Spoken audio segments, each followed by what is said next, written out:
منظور الحق بہت بڑے کاروباری آدمی تھے، ٹینری تھی بہت بڑی ان کی۔ وہ ایک دفعہ گئے، یہ کافی پرانی بات ہے، وہ جو سیکریٹری انڈسٹری تھے، کوئی کام تھا ان سے، وہ بنگالی تھے، تو چپراسی بھی تھا، وہ چپراسی سے کوئی غلطی ہوئی تو وہ بنگالی سیکریٹری صاحب نے انہیں بہت سختی سے ڈانٹ دیا۔ اب اس کا بیچارے کا منہ اتر گیا اور وہ باہر چلا گیا۔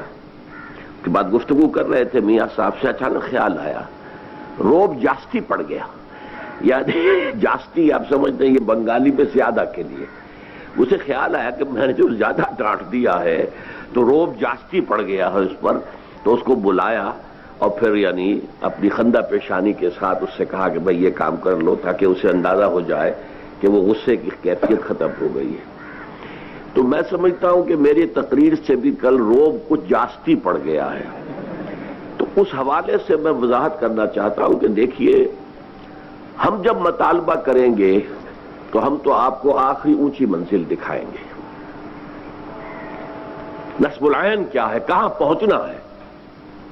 اب یہ کہ کون کہاں تک پہنچ سکے گا، یہ انفرادی محنت پر ہے، انفرادی مشقت پر ہے، مزید بنا شاکلہ پر بھی ہے۔ شاکلہ جو ہے انسان کا، وہ جن والدین سے جینز لے کر دنیا میں آیا ہے، وہ جس ماحول میں پلا بڑھا ہے، اس سے ایک شاکلہ بن جاتا ہے، جسے کہ ہمارے مصری لوگ کہتے ہیں پاٹن، کہ کسی لوہا ڈھالنا ہے کسی خاص شکل میں تو پہلے لکڑی کا اس کا سانچہ بنا دیا جاتا ہے تاکہ لوہے کو پگھلا کر اس میں ڈالا جائے، وہ پاٹن ہوتا ہے۔ تو ہر انسان کا ایک پیٹرن جو ہے، انگریزی میں اسے پیٹرن کہتے ہیں، وہ ان کے جو مستریوں کی زبان پاٹن ہے، تو وہ پاٹن بنا ہوتا ہے، اس سے آگے نہیں نکل سکتا آدمی۔ حضور نے اسی لیے فرمایا کہ خیارکم فی الجاہلیت خیارکم فی الاسلام، الناس کالمعادن، انسان جو ہے وہ معدنیات کے مانند ہے۔ ایک سونے کی معدنیات ہے تو اس کو صاف کریں گے تو سونا بنے گا، ایک چاندے کی معدنیات ہے چاندی، اسے کتنا ہی صاف کر لیں چاندی بنے گی، سونا تو نہیں بنے گا نا، وہ تو معدنیات کا ہے۔ تو ہر انسان جو ہے وہ ایک خاص قسم کی معدنیات لے کر دنیا میں آیا ہے، لیکن اس کے سامنے جو ہے آئیڈیل ہمیں رکھنا ہوگا، یہ ہے منزل، ادھر تمہیں آگے، اور پروگریس کرے گا انسان اپنے پیٹرن کے اندر، اس سے نکل نہیں سکتا۔ nobody can outgrow his skin انگریزی میں کہتے ہیں۔ میں اور موٹا ہو جاؤں، پہلے تھا اب ذرا کم ہو گیا ہوں، لیکن اگر اس سے بھی زیادہ ہو جاتا تو کیا ہوتا، میری کھال اور کھنچ جاتی، وہ کھال سے باہر تو میں نہیں جا سکتا تھا، میں کھال ہی۔ تو اسی طریقے سے انگریزی میں کہتے ہیں you can't outgrow your skin, تو وہ پیٹرن میں بھی انسان رہتا ہے، اسی پیٹرن سے حساب ہے اللہ کے ہاں۔ یہ لا یکلف اللہ نفسا الا وسعها، ابتدائی تقریر میں عزیزم عاکف سعید نے آپ کو اس آیت، تو یہ انتہائی اہم آیات میں سے قرآن کی بار بار آئی ہے کہ ہر شخص کے پیٹرن کے حساب کے اعتبار سے حساب لیا جائے گا۔ وہ اندھے کی لاٹھی نہیں ہے کہ وہ سب کے لیے برابر ایک معیار ہو، نہیں، بلکہ یہ ہے کہ اللہ تعالیٰ ہر ایک کو وہاں پر جو ایسس کرے گا، وہ ایسس کرے گا میں نے اس کو دیا کیا تھا، میں نے اس کو جینز کون سے دیے تھے، کن سے اس کی طرف جو ہے وہ جسم بنا تھا، کس حال میں میں نے اسے پیدا کیا تھا، اسے میں نے دارالکفر میں پیدا کیا تھا، دارالاسلام میں پیدا کیا تھا، یا دارالخلافہ میں پیدا کر دیا تھا، تو اس حساب سے انسان کی ذمہ داری زیادہ ہوگی یا کم ہوگی۔ تو اس پہلو سے قرآن مجید کے اندر جو بات ہے، ان اللہ اشتری من المؤمنین انفسهم واموالهم بان لهم الجنہ، یہ ایمان کا بنیادی تصور ہے، اللہ ان اہل ایمان سے ان کے جان اور مال خرید چکا، اب اس کے ہے ہی نہیں، اب تو یہ اللہ کی امانت ہے اس کے پاس، جب مطالبہ آئے، اور مطالبہ نبی کی زبان سے آئے گا، تو اسی لیے ان الذین یبایعونک انما یبایعون اللہ، اصل میں تو بیعت اللہ سے ہے۔ ابھی آپ نے کہا ہے کہ میں اللہ کے دین کے لیے خرچ کروں گا، کھپاؤں گا، لگاؤں گا، ہاں آپ نے اطاعت کی بیعت کی ہے میرے تنظیم سے، جو یہ کہیں گے وہ میں کروں گا، اور یہ اپنے ساتھیوں سے بھی مشورہ کریں گے اور یہ کہیں گے۔ تو یہ بات سمجھ لیجئے کہ ہر شخص کے لیے لا یکلف اللہ نفسا الا وسعها، صحابہ سب ایک جیسے تو نہیں تھے، آخر ان میں رتبے کیوں ہیں؟ ان میں ایک وہ تھے اصحاب الصفہ جو ہر شے سے فارغ بیٹھے ہوئے، یہ گویا کہ ہم وقت کارکن تھے اس وقت کے، ان کی کوئی تنخواہیں نہیں تھی، کوئی لنگر نہیں تھا، کچھ نہیں تھا، کچھ صدقہ آ گیا تو کھا لیا، نہیں تو نہیں سے. وہ ہمہ وقت کارکن تھے. پھر اس کے بعد ایسے بھی تھے، اور جو عشرہ مبشرہ میں تو زیادہ تر وہی لوگ ہیں جو کاروبار بھی کرتے تھے، پھر عین وقت پر خرچ بھی کر دیتے تھے. خرچ کرنے میں بھی سب برابر نہیں. حضرت ابوبکر نے سارا لا کر رکھ دیا، حضرت عمر نے آدھا لا کے رکھ دیا. مقدار میں شاید حضرت ابوبکر کے سارے سے بھی کہیں زیادہ تھا جو حضرت عثمان نے لا کے رکھ دیا. لیکن یہ تو پھر انڈیویجول ہے. جیسے میں نے کل کہا تھا، جتنا گڑ ڈالیں گے اتنا میٹھا ہوگا.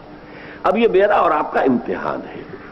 اسی لیے انفاق میں دیکھیے کس قدر اللہ تعالیٰ نے حکیمانہ انداز اختیار کیا ہے. یسألونک ماذا ينفقون، بھائی ہم سے کہا جا رہا خرچ کرو خرچ کرو خرچ کرو. کہاں تک خرچ کریں؟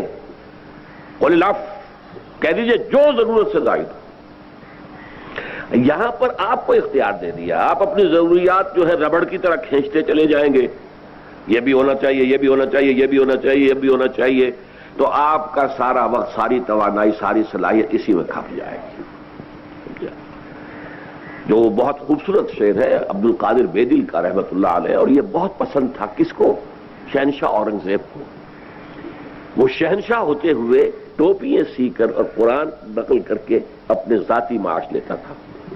دو ہندوستان میں بادشاہ ایسے ہوئے ہیں، نصیر الدین محمود اور اورنگزیب عالمگیر. لیکن یہ ہے کہ ان کو بہت پسند تھا یہ عبد القادر بیدل کا شعر، ہرس قانی نیست بے دل ورنہ درکار حیات، آنچ ما درکار داریم اکثرش درکار نیست. یہ تو ہماری ہرس ہے، تکاثر ہے. الہاکم التکاثر، یہ بھی ہو، یہ بھی ہو، یہ بھی ہو، یہ بھی مکان چھوٹا تھا بڑا ہو، اور بڑا ہو، اور بڑا ہو. لہذا اسی میں لگ جاؤ گے، اسی میں کھپ جاؤ گے، ساری توانائیاں، ساری قوتیں، سارے اوقات. ورنہ یہ اصل میں ہماری ہرس ہے. اس میں یہ ہے کہ اس کو کم کرو. شعر کا آخر کہا ہے کہ ہرس قانی نیست، لیکن بے دل ورنہ درکار، زندگی گزارنے کے لیے آنچ ما درکار داریم اکثرش درکار نیست. جن چیزوں کو ہم نے سمجھ لیا لازمی ہے وہ اکثر ان میں لازم نہیں ہے. یہ ہم نے سمجھ لیا کہ لازم ہے. وہ لازم چیزوں کا دائرہ بڑھتا جا رہا ہے، بڑھ کی طرح پھیلتا جا رہا ہے، اور ہماری ساری توانائیاں اسی میں لگ رہی ہیں. میرا ذاتی واقعہ ہے، میں اب 28 برس سے ایک مکان میں رہ رہا ہوں. 5 مرلے کا ہے. کیا ہے وہاں؟ کوئی بیڈ نہیں ہے، جدید کوئی بیڈ نہیں ہے، کچھ نہیں ہے، کوئی صوفہ سیٹ نہیں، کچھ بھی نہیں. تو چل پلنگ ہے جو سن 55 میں بنوائے تھے میں نے، اسی پر میں سوتا ہوں آج بھی. سن 55 کا بنایا ہوا چارپائی جس پہ پہلے نیوار لگی ہوتی تھی، اب اس کے اوپر ایک پھٹا رکھ دیا گیا، کمر سیدھی رہے آدمی کی.